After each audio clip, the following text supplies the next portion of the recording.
Good morning, I'm Angelo Castro III. I'm Angela, and we are the Castros. We bring you the news. And the views that make you think. Sometimes we agree, Sometimes we don't. this is News and Views. And here are today's headlines. The low-pressure area near northern Luzon has developed into a tropical depression named Isang.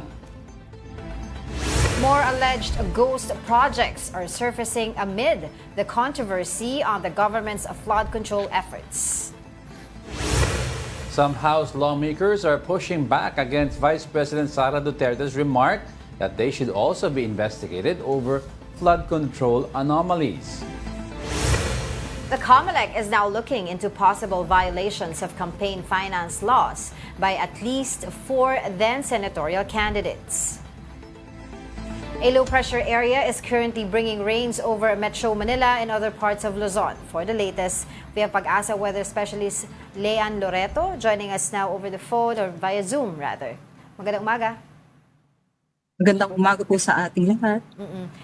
Ito pong LPA na to ay tropical depression na?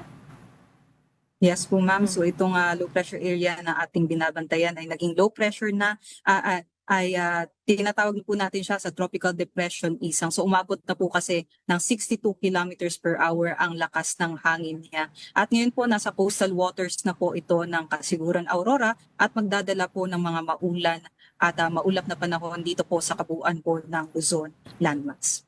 So ano magiging expected track nito? I mean, may landfall ba na ma-expect natin? So sa ngayon po, imminent po yung landfall scenario natin over Kasiguran area or dyan po sa may Dilasag area. No? So meron po tayong update dyan ukol sa landfall mamaya pong alas 11 ng umaga. Prior to this conversation, ma'am, sinasabi po nagpapalakas ng ulan before LPA at saka habagat. Ngayon po ba may habagat pa rin na kasama itong tropical depression na to? So ngayon ating pong inaasahan na posible pong i-enhance nitong ating tropical depression isang ang southwest monsoon ng habagat, lalong-lalo na po dyan sa may southern Luzon area, pati na rin po sa may kanlurang bahagi ng Visayas at Mindanao. Kaya posible po talaga yung mga pag-ulan natin na aabot sa 50 to 100 millimeters which is po 4 to 8 timba ng tubig po na ibinuhos nitong mga pag-ulan natin. At sa isang 1 square meter na area po yan. Kaya posible po talaga yung pagtaas ng mga level ng tubig natin. Lalong-lalo na sa urbanized at mga low-lying areas. Alright, so over the weekend, maasahan ba natin maulan and anong places ang magiging mataas ang magiging chances na pagbaha?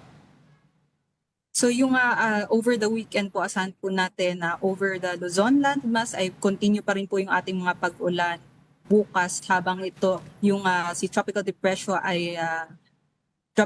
isang ay tumatawid po over the central Luzon area. Pati na rin po dito sa Metro Manila asahan din po natin yung maulan na weekend, pero earliest po yung ating generally improving weather ay by Sunday pa po paglabas nitong tropical depression isang sa ating Philippine Area of Responsibility. Okay, so aside from this, meron na ba tayong iba pang minomonitor na weather systems? So ngayon meron po tayong cloud cluster sa may silangan po ng Southern Philippines at posible po na ito'y maging low pressure area, no? Pero ngayon ay may low chance pa naman po na mag-develop ito bilang isang LPA at mas lesser chance na mag-develop ito bilang isang bagyo.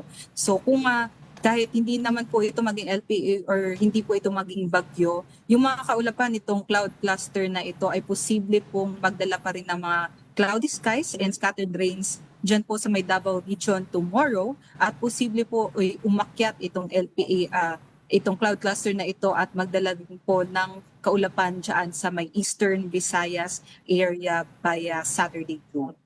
Alright, pag lumabas itong si Isang sa atin sa Philippine Area of Responsibility, saan ang tahak niya ulit? Sa ngayon po, generally westward naman po yung tahak nitong si tropical depression Isang. So, Central Luzon, i-cross niya po yan at makakalabas po ito patungo po dyan sa may West Philippine Sea at posible po dyan siya mag-develop pa further, no? At mag-intensify sa may West Philippine Sea patungo po sa may Vietnam area. Alright, sige, maraming salamat. Pag-asa Weather Specialist Leanne Loreto. Authorities may have discovered another ghost project. A flood control dike worth nearly 193 pesos in Nauhan Oriental, Mindoro remains unbuilt despite being reported as completed. Here's the report. News 5 tracked down one of the alleged ghost flood control projects mentioned by Senator Ping Lacson in his privilege speech on Wednesday. The project is a dike in Barangay Apitol, right beside the Pangalaan River in Nauhan. However, the barangay captain insists the project does not exist. Yan po, kahit isa pong project na mega dike, wala po kayong makikita. Ay ako po, 50 years na dito na nakatira. Records on the Sumbong sa Pangulo website indicate that the contract was worth nearly 193 million pesos and was listed as completed in 2024. Residents had requested the dike because the river can rise up to 10 feet during the rainy season. Just last month, roads were nearly washed away and rice fields submerged when the habagat struck. Pagka nabaha po sir, laging naabot yung bukid ko. Malaki na po nakukuha. Sapagkat meron po pong proyekto ang barangay namin, subalit hindi na isagawa. Na kailangan, kaya sobrang nakakalungkot po at nakakagalit dahil pati barangay namin ay nagamit sa ganitong mga pangyayari. Meanwhile, Governor Humerlito Bonsdolor revealed that the funds allocated in the General Appropriations Act for the province's flood control projects are more than double the amount approved in the National Expenditure Program. Idinidivide nila sa iba't ibang section and portion. Yung in-between, butas. Doon pumapasok ang tubig, yung dulo nito binabangga, kaya nawawasak. Kasi in-between lagi may ini-insert, ito, billions of pesos. And yet, walang maparusahan. Walang umaamin na nagkasala. First District Representative Arnan Panalingan denied any role in the process and said he had previously called out the DPWH over discrepancies in the projects. Wala tayong kapasidad yan, ang Kongreso. Yan ay exclusive authority, exclusive na teritoryo ng DPWH, ang paggawa ng design, paggawa ng plano, pag-bid, pag-award ng kontrata at pagbabayad ng kontraktor. Now, Navotas Representative Toby Tiangco is calling on the Department of Public Works and Highways to conduct a study on restoring the city's flood control system and constructing a second floodgate. Tiangco highlighted that the existing floodgate, now 20 years old, has experienced repeated breakdowns over the years. He warned that without a backup, the aging structure could fail again, putting residents and property at risk. Tiangco also criticized the Metropolitan Manila Development Authority for alleged lapses in monitoring and maintenance. Now, to further discuss this, we have Navotas Representative Toby Tiangco. Congressman, good morning. Thank you for joining us. Yes, good morning. Good morning po. Yes, Congressman, alam ko based on the report no, may mga problems na naglalabasan for this 20-year-old floodgate. No? Pero ano po yung mga specific problems na nakita nyo so far? Okay. Liwanagin natin. No? Yeah. First, the good news. The good news is ayos na yung floodgate ever since August 15, last Friday. Okay. No? So, naayos yung navigational gate. Let us differentiate this from other floodgates. Okay. Kasi ibang floodgates namin, hindi nadadaanan ng barko yon. Kaya floodgate lang ang tawag. Ito, kaya navigational gate ang tawag. Ito po yung pinakamalaking floodgate na pwedeng dumaan yung mga barko. Kaya pag nasira itong navigational gate na to, talagang pasok lahat ng high tide doon sa Navotas. For example, today, ang high tide ngayon, 10 a.m., ang peak, 1.8 meters. So, pag 1.7 and above, pasok lahat ng high tide. Okay. Pero ngayon, as of now, kahit may ulan, hindi po kami binabaha. So, ganyan ka-importante itong navigational gate na ito. Okay? So, number 1 yan. Number 2, as early as 2023, sumulat na po ako sa DPWH kay Secretary Singson. Sabi ko sa kanya, number 1, kailangan i-rehabilitate yung gate dahil medyo luma na. Number 2, pag nagsabay po yung habagat, tsaka yung high tide, tsaka yung bagyo, umaapaw na po doon sa navigational gate. So, kailangan i-rehabilitate. Number 3, dahil noong 2024 nasira po yan, sabi ko dapat magkaroon ng second gate. Dahil doon sa original design yan noong 1998, dalawang gate po talaga yan. Kaya lang, nung natapos, naging isang gate na lang yan. So, sabi ko, dapat lagyan ng pangalawang gate. Ngayon, ang good news is, noong this year lang, pumayag na yung DPWH na sinabi, popondohan nila. Kasi in the past, sinasabi nila, walang pondo, hindi namin mapondohan. So ngayon, popondohan na nila.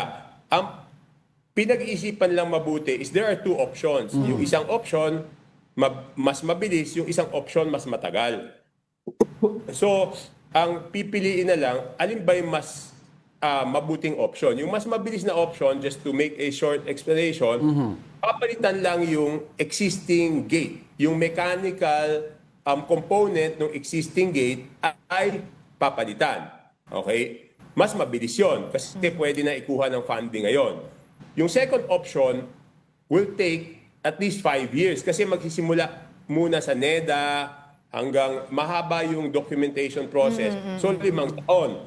Ang advantage naman nun is magiging dalawa yung navigate. Hindi nila tatanggalin yung existing, tapos magtatayo sila ng pangalawa. So, ibig sabihin, kung sira yung isa, meron ka pang aasahan na navigate. So, yun ang medyo dapat pag-aralan mabuti kung ano mas mabuti para sa amin. Doon po sa report namin, meron pong nakalagay po doon na criticize niyo po ang MMDA for its lapses. Can you elaborate on that? Ano po bang actions ang inaasahan natin supposedly from MMDA? Hindi, okay. I will explain. I will explain. Medyo technically, iniisip ko paano ko explain na maintindihan ng mabuti. Okay. Dapat makita yung actions. Yung navigate, may dalawang arm. Kasi yung navigate, sinasara yung ilog, di ba? Yes. Okay, imagine natin. May ilog kami doon sa Navotas, yung navigate, sinasara yung ilog. Ngayon, para maisara yung ilog, yung navigational gate, inaangat pag high tide. Okay? Iaangat mo siya. So may dalawang arm yung navigational gate. May left side arm tsaka right side arm. Yes. Okay? So, di ba, since bakal po yun, hindi naman siya muscle ng tao, bakal siya, dapat sabay na sabay siya umaangat, di ba? Kasi equal force siya di ba? Right. So kung ano yung load ng kabila, yan din yung load ng kanan. Correct. Okay. Ang nangyayari, nung ino-operate kasi namin, tumataas yung amperahe, no? Yung amperahe is a sign na hirap yung motor. Yes. Di ba? Kasi it's driven by electrical motors. Ang nagtataas po doon sa arm ay electrical motor.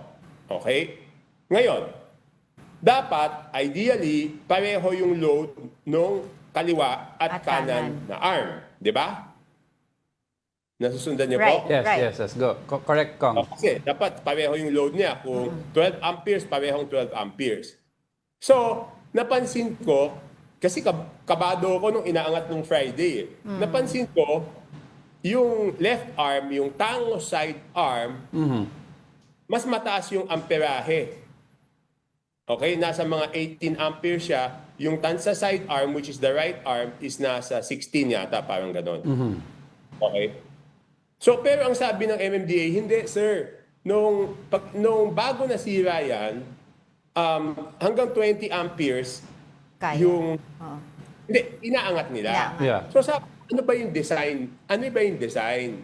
Ang design is dapat data 16 to 18. Okay. So, ang ibig ko lang sabihin is, kung 16 to 18 ang design, at umaabot siya ng 20 amperes, hindi na normal yung operation. Yes. Diba? So, kung hindi na normal yung operation, dapat nag-report na yung MMDA at that time na, teka muna, may problema to. Kasi bakit yung isa mas nabibigatan? Kaya ang nangyayari doon, later on, napunit di ba? Kasi parang, sabi ko nga, muscle ng tao, pag mas mahina yung isa at pinilit mo, magkaka-injury ka dito, di ba? Correct. Yeah. So parang ganun na nangyari. So yun ang sinasabi kong lapse. Kumbaga, I think the better analogy is, for example, yung auto natin, no? Nakikita natin na tumataas yung temperature ng tubig, di ba? Yeah. Yung temperature. Pero hindi naman natin pwede sabihin na porket umaandar, wag natin ipacheck sa mekaniko. Right. So, kumbaga parang yun yung Nung may lapses ng senyas pa lang na MMDA. tumataas yung temperatura, kahit hindi pa siya nag-overheat, di ba? Yeah. Ibig sabihin, kunyari, mas mataas na siya sa normal temperature, dapat pina-check na yung auto. So yun lang ang sinasabi ko. Dapat yung amperahe noong Right. mataas na, dapat pina-check na nila. Hindi na nila inintay na, gumagana naman.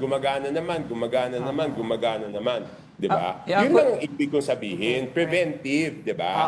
Pero ang question dito, Kong, is meron ba silang yung MMDA technical knowledge of this? Kasi from the start, ikaw, napansin nyo po kaagad, na isabi nyo kaagad na may problema ito. Pero sila, they've been handling this, yung navigate and floodgate for a long time. Hindi ba nila napapansin to all throughout na may problema? Kasi tayo, Kong, sinasabi mo, pag umiinit na yung kotse, medyo nagpapanik na tayo kaagad kasi naintindihan natin.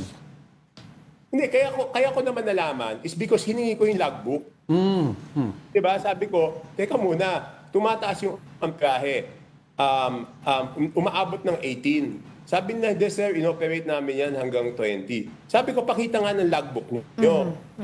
So nakita ko doon sa logbook, talagang umaabot ng 20 yung amperahe. Sabi ko, ano ba nung unang-una, ano ba yung ano nito? Ano ba yung design nito? Parang 16 eh. I don't know the exact number, but hindi siya 20. Yes. So ibig sabihin, over time, di ba lahat naman ng bagay di ba? Siyempre, mechanical yan. Yeah. Siyempre, nagkakaroon ng disalignment, di ba? 20 years old na yan. Ibig sabihin, as much as possible, we have to bring it back to the normal operations. May operations manual naman siya, nakita ko kompleto Right. Okay. So parang ang nangyayari doon, siguro, alam mo naman minsan may ang tao, may ugali na basta't umaandar, ayos yan. Pwede Pag na. tumilik, Yeah. Hanggat Tsaka nasisira, tsaka lang diba? gagawa ng reactive lang tayo. But Kong, taking this opportunity na rin to ask you regarding other issues, no? Let's switch gears now regarding, of course, yung usapin po ng budget. You may have helped usher in an important teka muna, change. Tapusin ko muna. Ay, Sorry, sige po. Sorry Oh, doon sa go navigate. Yung navigate, nakasara siya ngayon. Ibig sabihin, hindi papasok ang high tide. Kaya lang, hindi muna namin siya ma-open, hindi pa mapadaanan ng barko. Kasi ang daming silt. May 6 meters deep na ano ba tawag silt sa Tagalog? Basura, burak. So, kailangan hukayin yon para hindi ma-damage yung navigate. Kasi pag binaba yung navigate at ganon, bibigat na naman pag inangat. That's right, So, yeah. pinapahukay lang natin, pinapahukay lang ng DPWH para siguradong pag inoperate ayos. Number 1 yan. Number 2, noong Tuesday, pinatawag ko yung original designer na andito pa kasi yung designer na hapon na siya rin nag-supervise nung ginagawa, si Mr. Kin, pinatawag ko siya. Kasi hindi pa rin ako satisfied eh. Though mababa yung amperahe, hindi eksakto, may konting delay yung tangos side. Yes. Yung left side. May konting delay pa rin siya. Though hindi na masyadong tumataas yung amperahe, dati kasi sabay na sabayan eh. So may konting delay. So sabi ko, humanap siya ng magaling na mechanical, tapos pa-check niya. So yun din ang sinabi ko sa DP. Alright, yun nga po, regarding my question, you may have helped usher in an important change po sa budget process natin by reiterating po yung concern nyo about small committee. Noong nag-open po ang 20th Congress, isa po sa sinabi ng House Speaker ay yung pag-abolish daw po nitong small committee na to, pagkakaroon ng live streaming ng budget deliberation. Are you satisfied with that po? Is that enough? No, alam nyo, minsan iniisip nila na, kasi ibang description, I stole the budget. That was not my intention. My intention was really to help make a better budget, di ba? Kaya natin hinahanap yung records ng small committee noong 2025 is para makita kung ano yung mga pagkakamali nun.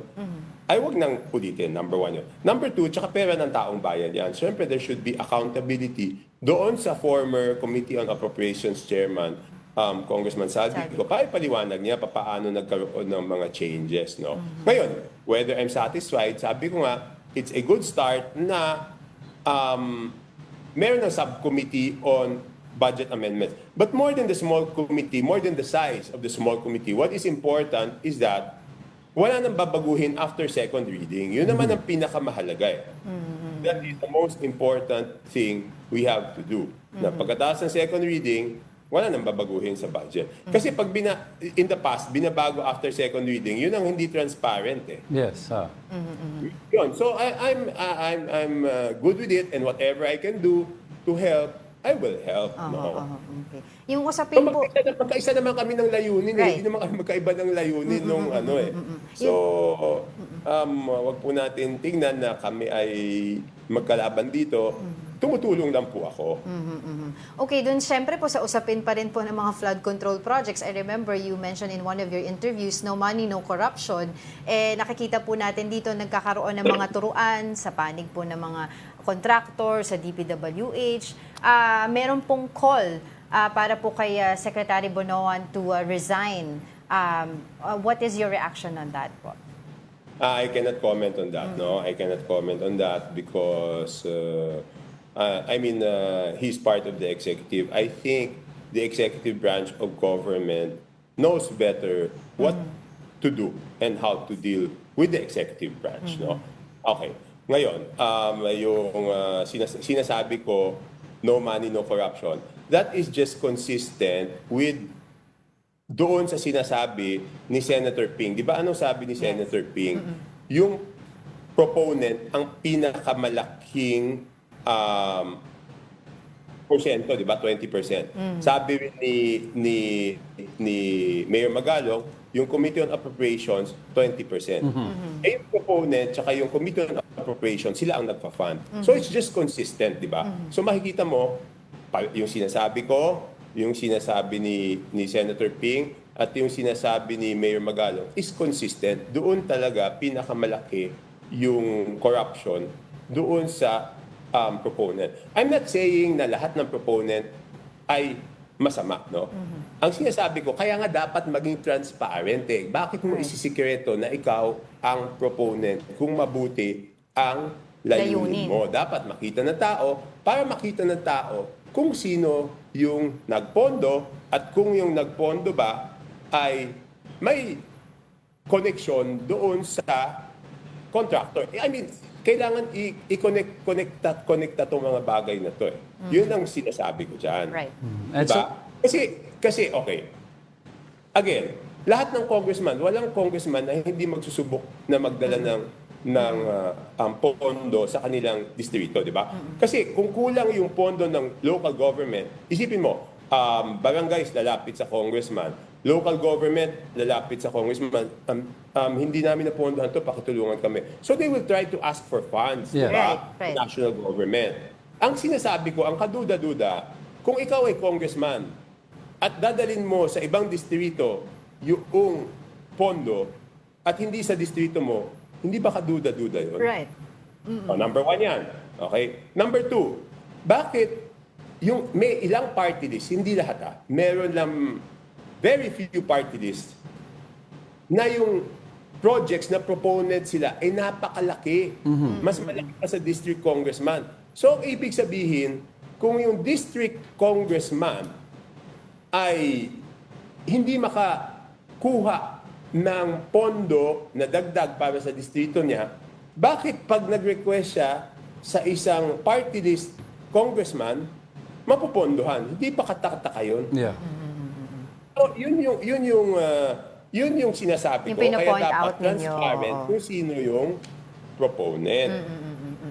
Okay. Alright, lastly, of course, magkakaroon po ng mga tri-committee para po sa hearing ng mga flood control projects na ito. And of course, people are, kumbaga parang excited na malaman. Not excited, but gustong-gusto na pong malaman kung sino pa po yung mga involved dito sa mga ghost flood control projects na ito.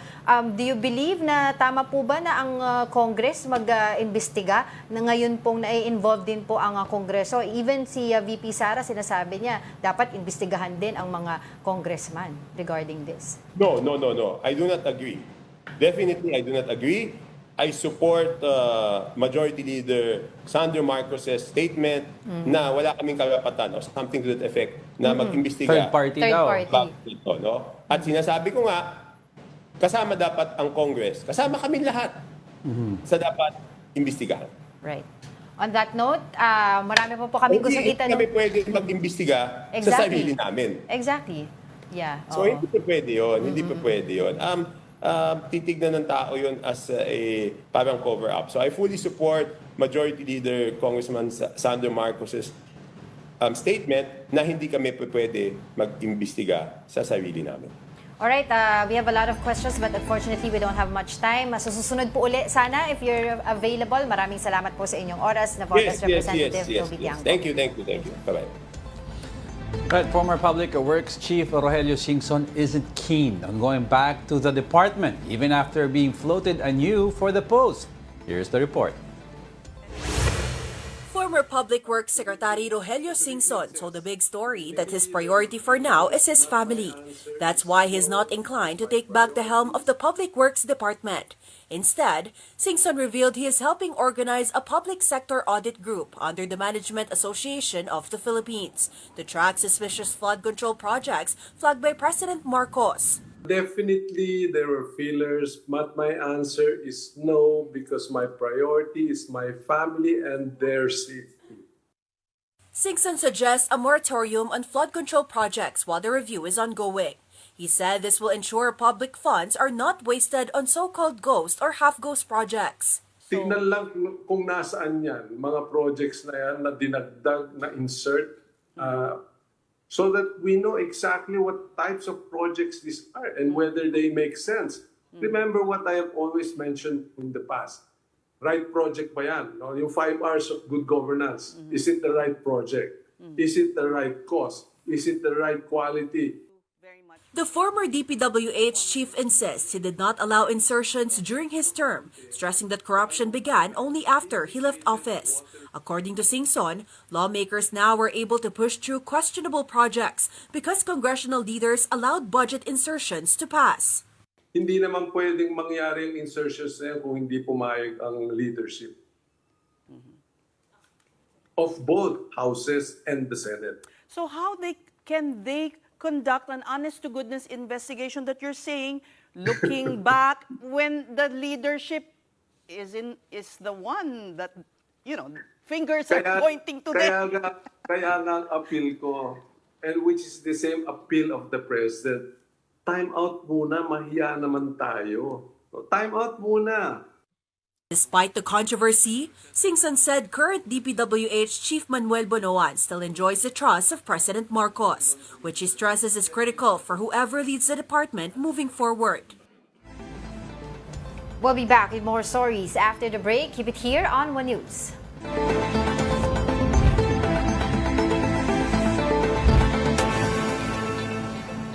Good morning. You're still watching News and Views here on One News. Vice President Sara Duterte has drawn the ire of several lawmakers after she suggested that members of the House should also be investigated over alleged anomalies in flood control projects. Here's the report. Some lawmakers pushed back against Vice President Sara Duterte's statement that members of the House of Representatives should also be investigated for alleged irregularities in flood control projects. According to VP Duterte, contractors of these projects are linked to congressmen's offices. Manila 2nd District Representative Rolando Valeriano challenged her to name the lawmakers supposedly involved in anomaly. Masyadong mababa naman yung tingin ng Vice President sa Kongreso. Siguro dapat niya sagutin saan napunta yung confidential fund, kung bakit masama ang performance o malami ang performance ng DepEd during her time. Wag niya nang idamay yung buong Kongreso para pagtakpan po yung ganong mga kapalpakan niya. For his part, House Committee on Public Accounts Chairman and Bicol Soro Party List Representative Terry Ridon said if the Vice President has information, she can be invited to their hearings. She's free to attend the House Infracom if related to the flood control projects, infrastructure projects. Kasi mabigat ho na akusasyon yun na pinagpaparti-partihan po yung pondo ng bayan, di ba? So far, the House has already approved a resolution creating the so-called Infracom to investigate flood control projects. It will be composed of the Committees on Public Accounts, Good Government and Public Accountability, and Public Works and Highways. The investigation is set to begin in the coming weeks. For News 5, I'm Marian Enriquez. We are One News. The House of Representatives authorized 3 committees to conduct a joint probe into flood control projects. And to talk more about this, we have Bicol Saro Party List Representative Terry Ridon. Good morning and thank you for joining us again, Congressman. Good morning. Good morning. Thank you for having me. Alright, so ito na yung issue pa rin, ano? Some lawmakers have raised concerns nga po about the potential conflict of interest. I think Congressman Laila De Lima also said that yesterday, no? On your probe po on investigating its own member. So how do you address these concerns, Kong? Well, first of all, Congress and the Senate have full oversight powers on any and every government agency, including DPWH, particularly government corruption. No? So I think that needs to be stated first. So meron po tayong poder para mag-imbestiga. Pangalawa, hindi lang naman ho mga kinatawan ang iniimbestigahan, kundi yung 5,000 flood control projects na talaga pong in-identify po ng Pangulo at kung alin dito yung mga ghost, substandard, incomplete, delayed na projects po na ito. No? Pangatlo, pwede ho talaga na mapangalanan ang mga kongresista o senador in the course of the inquiry. The investigation. And I think we had already laid out the steps forward kung paano po ang gagawin ng komite to make sure that we are not conflicted at wala ho tayong hindi ho tayo pwede makusahan ng cover-up. They will be, any named legislator, congressman, or senator will be given the right to reply. But as soon as they do, we will recuse from further investigating and endorse it to the DepDev, which is the executive-led probe undertaken by the Office of the President, or if the President will create an independent third party to probe the flood control projects, we will endorse it also to them. Kung given na medyo malawak ang, of course, listahan ng mga projects ng Pangulo, what specific sa listahan ng Pangulo will you focus on? Kasi if you're going to focus on most of them, medyo malaki-laki yan and it will take a lot of your time. And given that it's in aid of legislation and kailangan na natin ng mga bagong measures at batas para to safeguard yung paggawa ng projects, di ba, kailangan mas mabilis. Well, meron na tayong mga low-lying fruit na nakita na ho natin from the President's investigation. So, syempre, unahin natin yung mga naikutan na ho ng Pangulo na may actual inspection na siya. Pangalawa, we will focus on yung undercapitalized firms na nakakuha po ng malalaking mga proyekto. Kasi I think kahit saan ho tayo magkita, this is similar to the Pharmaly controversy kung saan binigyan ng pondo na bilyon-bilyon ang isa po nga maliit na kumpanya na undercapitalized. Actually, worse po ito than Pharmaly kasi sa Pharmaly, there was an emergency procurement excuse to get the medicines and the medical equipment. Pero in infrastructure projects, you cannot have an emergency procurement excuse. Correct. As to why you're able to get it. So yun po yung second focus. Third, syempre, ito na pong mga ghost projects, no? Na talaga naman po very clear po yung paper trail. Meron po yung kontrata. Someone actually inspected it. Someone from COA actually looked at it and said that it was an okay project, no? Someone actually got the check for something that does not exist, no? So, each and every person named in all of the documents na nagsabi ho na okay yan. Completed. Even including yung po mga bidding committee po dito, talagang pwede ho talaga silang makasuhan in the soonest time. Pagka ho talaga napatunayan na ghost projects po ito. Kung meron pong report, no, si Senator Ping Lacson in his privilege speech regarding this ghost flood control projects, meron po siyang mga inilahad na mga parang corruption scheme, no, na nasa likod umano po nito mga flood control projects. I was wondering if the House will use this report of Senator Ping Lacson as reference in your investigation. Well, we can look at it, pero syempre, we don't want to break interparliamentary courtesy as well. I'm quite certain in the course of the Blue Ribbon Committee investigation of the Senate, Senator Lacson will use it. No? So, we will allow him to be able to prosecute it to the fullest extent. Siya naman ho yung nag-undertake ng investigation po na ito. And we will let him do what he needs to do as a Senator of the Republic. Pero from our perspective, hindi naman ho kami affected kung ano man ho yung mga iba pang ginagawa na iba pang mga opisina. No? So, I think we will stick to our methodology as to looking at each and every project. Pero kung pwede ho nga papag-usapan yan, or for example, if Congressman Arnan Panaligan would like to be able to say his piece on the matter, I think we will allow him to say his piece. But immediately, because he is identified in this particular project, we will recuse immediately and refer it to the DepDep for further disposition. So in other words, Congressman, as you go along with this hearings at you unearth a link, I'm just using the word link, to a congressman, immediately ang course of action is you will drop investigating that specific project and give it to another agency or another investigating panel?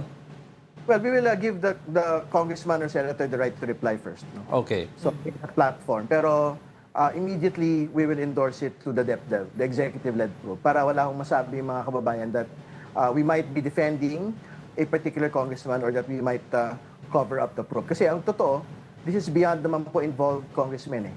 Kasi very important to make the point na hindi lang po mga legislators are involved dito, high government officials po yung involved dito, district engineers, and for ghost projects, even co-auditors po na green light na okay po yung mga proyekto po ito. So, ibig sabihin, I think Congress and the Senate have every right to actually look into each and every project that had been identified by the President, irrespective of whether legislators, congressmen, or senators might actually be named. Are you looking, Congressman, at looking into yung at least gawin uniform ang paggawa ng projects at yung pag-inspect ng projects on the local level? For example, kasi I understand sa Bulacan, several cities pwedeng magawa ang national projects sa isang locality na walang permit, no? Kasi walang ordinance. Whereas in Manila City naman, pinapatanggal nga ni Manila Mayor Isko Moreno ang certain projects na kahit gawa ng national government kung walang permit na kinuha. So parang nangyayari kanya-kanyang oversight, no? So ang sabi ng marami, kailangan at least we have a uniformed way, a process or a playbook of how the national government implements certain projects. Pwede ho nating pag-aralan yan, ano? Yan pong mga pagkakaroon po ng dagdag na checks. Pero ayaw din ho natin kasi magkaroon po ng dagdag pang bureaucracia. Dito po sa ilang mga pagpapatupad po ng mga proyektong pang infrastruktura. Kasi totoo nga, may mga nagbabagong presyo at may aktual na pinsala pagka hindi ko nagkaroon ng proyekto sa pinakamaagang panahon. Pero yung gusto kong banggitin yung pwedeng reforma dito, yung po kadalasan kasi DPWH din po yung nag-inspect. Kung okay ba o hindi yung mga proyekto. Basically, from the design to the actual implementation of the project. No? So, I think very important siguro yung private sector participation dito. Baka po yung inspection. For example, pagka bago ho, isara yung dike, dapat na malaman ko ano ba itsura. Kasi tatakpan ho ng konkreto yun, hindi ba? So, dapat bago ho isara po yung dike, makita natin meron ba talagang bakal, kamusta yung bakal na linagay dyan, tama ba yung spacing ng mga bakal na linagay. Dapat siguro hindi kung ang pagtingin ho natin conflicted or compromised po yung mga government officials ho natin, baka kailangan ho talaga we have to institute a mechanism na baka parang private sector yung po nag-inspect nito pong mga proyekto na ito from the beginning up until the end. No? Ibig sabihin, hindi pwedeng, we cannot surrender it to government officials alone. All right, the people are angry right now, disgusted with all the reports nga behind this flood control projects. Particularly galit po sila sa mga not just the contractors but also the government employees or key government employees. Ano po ba, do you think mababalik po ang tiwala ng tao or magkakaroon po ng tiwala muli ang public natin pagdating po dito sa ginagawa po ninyong investigation? Do you think people will trust this investigation to be fair?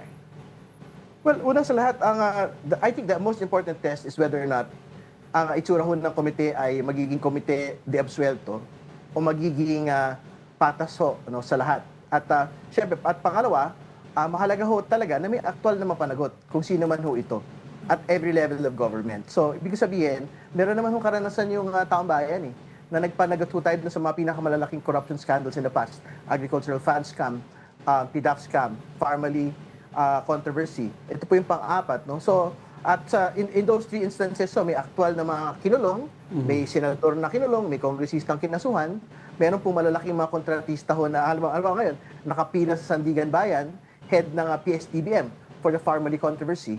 So, hopefully, meron ho dapat mapanagot din po dito, particularly po yung undercapitalized firms at yung po mga ghost projects ng mga taong gobyerno at kontratista. Kaso, yun nga, nangyayari, nakukulong, pero pagkatas ng mga ibang administrasyon na pumalit, nakakalaya din. Quick lang, paano kung may non-earth daw kayong senador na kasama sa mga projects nito? Kayo po ba hahawak ng investigasyon? Ibabato nyo sa Senado? Well, in the course po of the inquiry, and I'm speaking just for myself, I have to consult it also with other committee chairs. Siyempre, we will give them the right to reply as well. No? So we have to give them the courtesy po to say his piece also in the committee kasi doon din siya napangalan. Pero siyempre, we will understand kung ayaw niya magpakita sa Kongreso in the spirit of interparliamentary courtesy. That's right. We will give it to them. Well, at the end of the day, we still hope and fight that this generational greed will end. Maraming salamat po sa inyong oras sa Bicol Sara Party List Representative Terry Riton. Maraming salamat. And now let's check the situation over at the House of Representatives. We have mobile journalist Amy Atienza on the ground. Amy, ano ang latest ngayon? Yes, good morning, Angela Diego. Nandito nga tayo ngayon sa House of Representatives and so far, nag-aabang tayo if there will be more congressmen na magbibigay nga ng statement nila patungkol nga dito sa issue ng flood control projects. Pero kahapon, nagkaroon din ng press conference kasama si Representative Rolando Velasco ng Manila 2nd District na talaga nga namang area na naapektuhan lalo na kapag binabagyo or binabaha.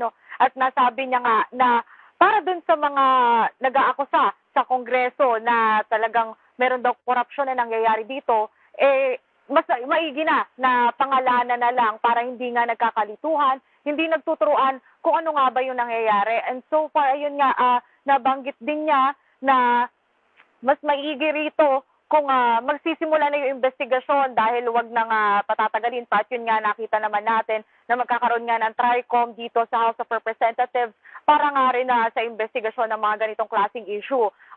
Natanong din natin si Representative Arnan Panaliga ng Oriental Mindoro na siyang isa sa mga talagang indirectly nilaglag ni Senator Panfilo Lacson dun sa privilege speech niya patungkol nga dito sa flood control projects. At yun nga, nasabi naman niya ay hindi naman daw siya involved dito sa mga naging proyekto at mariin niya itinatanggi na talagang nagkaroon ng kaso ng korupsyon patungkol dito. Pero yun lang yung nagiging usapan ngayon dito sa Kamara, Angela Diego. Nakausap namin si Congressman Toby Chanco at sinabi nga niya na sang-ayon siya kay Congressman Sandro Marcos na dapat may third party dahil madami nang nalilink na congressman sa mga projects na ito. May naririnig ka ba dyan habang when you interview the other congressmen na maybe may proposal na let's get a third party to investigate this? Well, so far, alamin pa rin natin yan sa mga susunod na araw dahil nga most likely, dahil nga din bigay na ng pahayag dito ni Majority Leader Sandro Marcos, talagang tatalakayin yan dito sa House of Representatives. And so far nga, ayun, gusto na lang din kasi dito sa Kamara na matapos na nga rin at mapag-usapan na yung issue tungkol sa flood control projects. Dahil ngayon, kung makikita natin yung panahon, nagkakaroon na ulit ng paunti-unting pagulan tsaka possibility na magkabagyo. So, malaki yung chance na maituloy nga ito. Alright, maraming salamat. That was our mobile journalist, Amy Atienza, reporting live from the House of Representatives. Nako, tingnan mo yung background natin. Lakas uulan na. Umuulan na. Nako, iinit na naman ang ulo ni PBBM pag naglabasan ng baha. For sure. Ay, nako. Alright, don't go away because we're not done yet. Stay with us.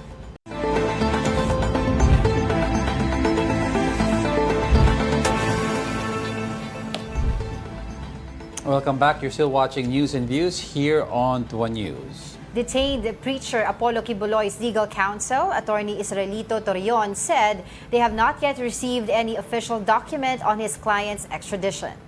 Torion acknowledged that Washington may file such a request under the extradition treaty between the Philippines and the U.S. He added, however, that a provisional arrest may no longer be necessary since Kibuloy is already detained. Torion expressed hope that the Philippine government will allow local courts to fully exercise jurisdiction over Kibuloy's case. We are requesting that the Philippine government would take the high ground, because if you read Article 11 of the extradition treaty between the Philippines and the United States of America, the requested state really has the option, if the extradition request is granted, whether to surrender him or not, regardless as to whether or not the cases are pending or has already been decided against him. Vice President Sara Duterte hit back at Palace Press Officer Undersecretary Claire Castro, who called her performance as Education Secretary a complete failure. Here's the report. Nagre-reflect lamang na bilang siya ay naging DepEd Secretary ay a complete failure. This is the palace's response to Vice President Sara Duterte's claim that the Philippines' education system is being left behind by other countries. In an interview on the Facebook page Alvin and Tourism, the Vice President asked how she could be labeled a failure when the President himself tried to stop her resignation from DepEd and even offered her another government post. Indihan saan nanggagaling yung total failure ako as a Department of Education Secretary. Kasi iba yung actions ni BBM noong ako ay nag-tender ng resignation. Inofera niya ako, may gusto ka ba na posisyon? Sabi ko, wala akong gustong posisyon.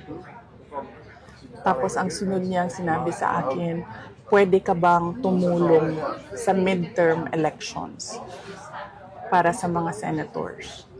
So, hindi yun actions ng taong tumitingin as failure ako. Action yun ng taong tumitingin na kailangan niya yung trabaho ko. Duterte also alleged that Marcos smelled of alcohol when they spoke at the palace on June 19, 2024.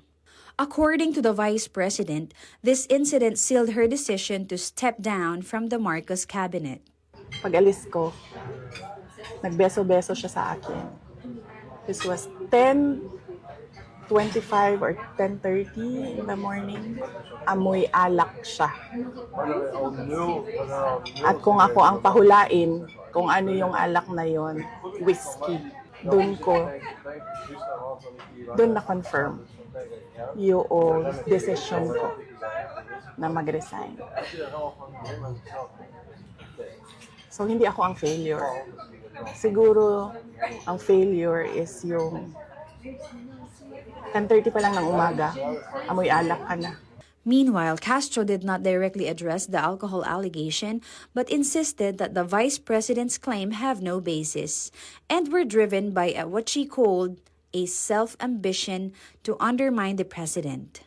Despite the criticism, VP Sara stood by her remarks, acknowledging that the Philippines' education system still has a long way to go. We are truly behind sa education system natin. That is a fact of the Philippines. Former President Rodrigo Duterte's legal team has renewed its request for his interim release from International Criminal Court custody. Duterte's lawyer Nicholas Kaufman said that an unnamed state has expressed willingness to accept the former president under any conditions set by the court. This, he said, could provide a secure arrangement for Duterte outside detention. The defense earlier claimed it faced delays in gathering documents to support the request, but prosecutors countered that the move was inconsistent and aimed at stalling proceedings. The Commission on Elections is now investigating possible violations of campaign finance laws by at least 4 former senatorial candidates. In an interview with the Storycon, Chairman George Garcia said that they have received tips linking government contractors to suspicious donations. He stressed that Section 95 of the Omnibus Election Code strictly prohibits contributions from government contractors. The poll body plans to send letters to the contractors allegedly involved, allowing them to explain their side of the story. Ongoing na sana yan. Kaya lang, sabi natin doon sa opisina na in charge, sandali, pakitingnan nyo muna yung 2022 kasi nga po, mainit yung issue and we don't want to be blamed by the public na baka hindi man lang kami kumikilos. Kaya sabi namin, focus muna sandali sa 22 and then we can go na sa 2025. And you... We will have to write a letter addressed, for example, to the contractor for the contractors to explain their side naman in case we will confirm that indeed these individuals are contractors or yung company mismo or companies mismo nila ang nagbigay, hindi lang pala yung individual. Now in sports, the Creamline Cool Smashers opened their PVL Invitational title defense with a hard-fought win over the Signal HD Spikers.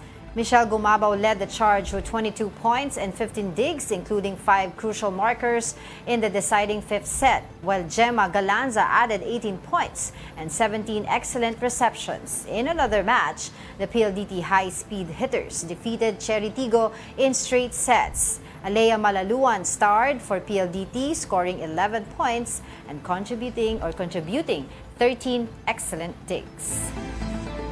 Okay, thank you pala kay Margarita ng Buddha's Belly for our Friday feast. Same Maulan old na Friday. OG Friday fest namin dito. Hindi kami nag-argue today. Gusto mo mag-argue today? Gusto ko sana mag-argue para nag-stimulate ang brain ko eh. Diba? Parang sabi nga nila sa YouTube relax lang. Hindi. Normal lang naman ang argument dito. Oy, thank you for everyone for joining us. It's another week. It's a long weekend, by the way. Mga iba keep safe po kasi mga iba maulan po yes. this weekend. Sabi ng ating pag-asa mga nag-book ng bakasyon, hinay-hinay lang, umuulan. Stay indoors if possible at tumingin na kayo sa labas sa magandang tanawin. And before we let you go, I'd like to leave everyone with a quote. The weekend isn't the finish line. It's the launch pad. Use it to fuel your next breakthrough. In other words, mag-recharge kayo, di ba? Pero yung recharge mo hanggang Sunday. Pagdating ng Monday, arriba ulit. Pero yung mga government officials natin, walang long weekend, di ba? Magbantay kayo, lalo at baka lumakas ang ulan at magbaha na naman sa mga sa iba't ibang parte ng ating bansa. Tsaka sana yung sa mga nangurakot, yung mga basura lumabas punta sa bahay niyo. Grabe siya. Sa mga nangurakot lang, huwag yung mga mababait ha. Yung mga mababait naman na politiko din eh. Sino? Madami. Di ko alam yung names pero madami. And that wraps up today's episode of News and Views. Join us again on Monday. I'm Angela Lagunsad Castro. I'm Angelo Castro III. We are One News. All sides, all the time.